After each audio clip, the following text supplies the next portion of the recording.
Hello friends, welcome to Saachi kitchen. இன்னைக்கு நம்ம சேனல்ல என்ன பார்க்க போறோம்னா, பாவக்காய் ஃப்ரை, அதாவது பாகக்காய் பொரியல் பண்றது தான் பார்க்க போறோம். அதை எப்படி செய்யலான்றத பார்த்துடலாம் வாங்க.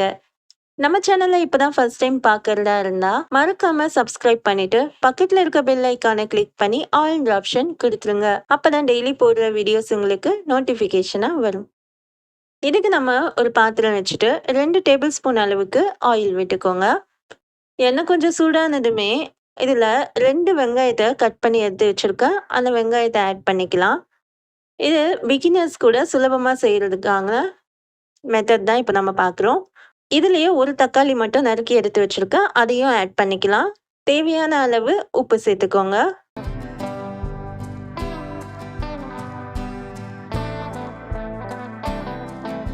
கால் ஸ்பூன் அளவுக்கு மஞ்சத்தூள் சேர்த்துக்கோங்க. இதெல்லாம் சேர்த்த அப்புறமா இதை நல்லா வதக்கி விட்டுக்கோங்க. நம்ம இதுலேயே உப்பும் சேர்த்துட்டோம், மஞ்சத்தூள்லாம் சேர்த்துட்டோம். இதெல்லாம் சேர்த்தே நம்ம வதக்கிக்கலாம். இது போல் நல்லா வதக்கி விட்டுக்கோங்க.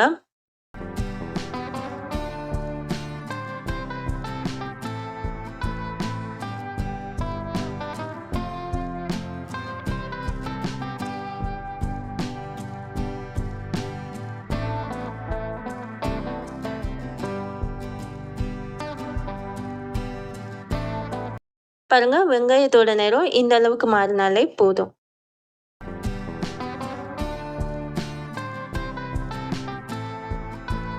இப்போ நம்ம இந்த ஸ்டேஜில் மிளகாத்தூள் சேர்த்துக்கலாம்.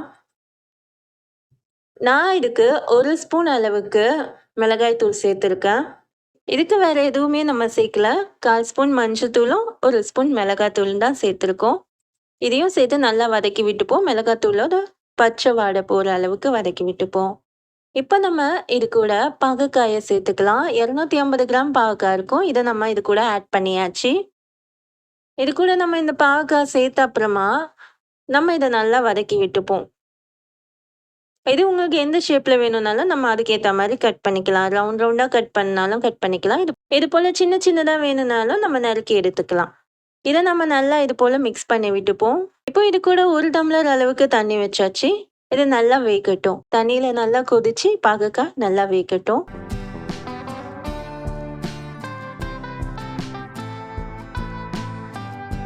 பாருங்க, பாகக்காய் சூப்பராக ரெடி ஆகியிருக்கு.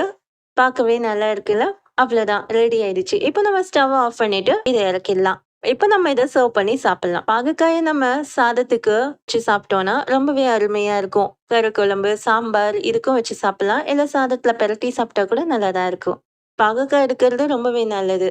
இந்த வீடியோ உங்களுக்கு பிடிச்சிருந்துன்னா இந்த சேனலை லைக் பண்ணுங்க, ஷேர் பண்ணுங்க, மறக்காம சப்ஸ்கிரைப் பண்ணுங்க. தேங்க்ஸ் ஃபார் வாட்சிங்.